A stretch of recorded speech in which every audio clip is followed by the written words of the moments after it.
ప్రార్థన చేద్దాంలేండి. నమ్మకమైనటువంటి వ్యక్తి. రెండవది, నిర్దోషత్వంతో దేవుని ముందు నడుచుకున్నాడు. మూడవది, దేవుని ప్రేమించాడు. దేవుని సన్నిధికి దూరం అవటం కంటే ప్రాణం పోవటమే మంచిది అనుకున్నాడు. అంత ప్రేమించాడు. ఆయన సన్నిధిని ప్రాణం కంటే ఎక్కువగా ప్రేమించాడు. నాలుగవది, ఈ లోక ఘనతని, గొప్పని, గౌరవాన్ని, ప్రెస్టీజ్ని లక్ష్య పెట్టలా.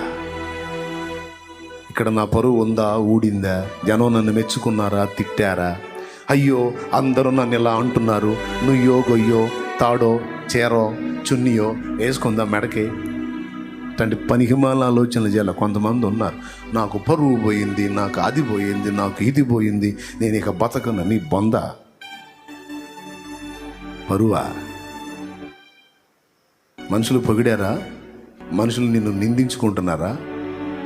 నీ మీద నింద వేసిన వాడు చేస్తాడు ఒకరోజు, నిందించిన వాడు కూడా ఆ నిందని ప్రచారం చేసుకున్న వాడు పోతారు. ఇక్కడ పరువు గొప్పది కాదు, నింద గొప్పది కాదు.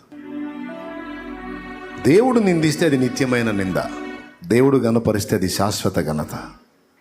కాబట్టి ఇహ సంబంధంగా ఘనతలని, గౌరవాలని, పరువులని, ప్రతిష్టలని, పొగడ్తలని, సన్మానాలని లెక్క చేయొద్దు. అవమానాలు ఎదురైతే దాన్ని బట్టి సంతోషించారు అపోస్తలులు. ఈ నామమును బట్టి దూషణ పాలైనందుకు, ఈ నామమును బట్టి అవమానం పొందినందుకు, ఈ నామమును బట్టి దెబ్బలు తిన్నందుకు, హింస పొందినందుకు పాత్రులమని ఎంచబడ్డాం. బా, ఎంత ధన్యులం మనం, ఎంత ధన్యులని. దాన్ని బట్టి సంతోషపడ్డారు. దేవుణ్ణి బట్టి వాళ్ళ ఘనత వస్తే అది ఇబ్బందిగా ఫీల్ అయ్యారు. దేవుణ్ణి బట్టి అవమానం వస్తే అది దాన్ని వాళ్ళు ఎంజాయ్ చేశారు.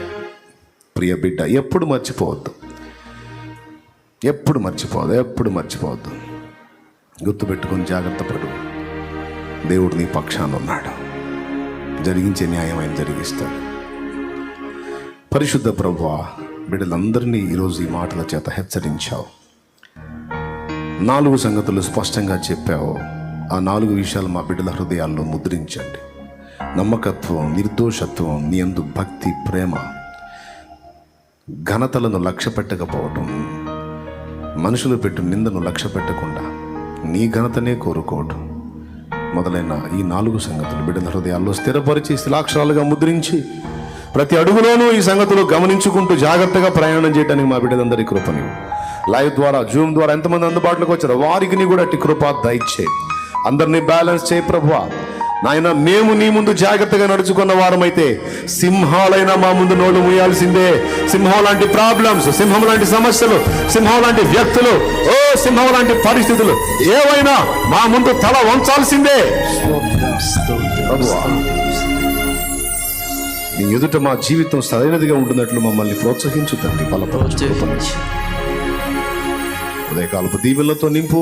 2వ కూటంలో కూడా మాకు తోడై ఉండు. మాతో మరికొన్ని విశేషమైన సంగతులు మాట్లాడి మమ్మల్ని బలపరిచి మేలుతో నింపమని యేసు ప్రశస్త నామమున ప్రార్థించి వేడుచున్నాం తండ్రి. ఆమేన్.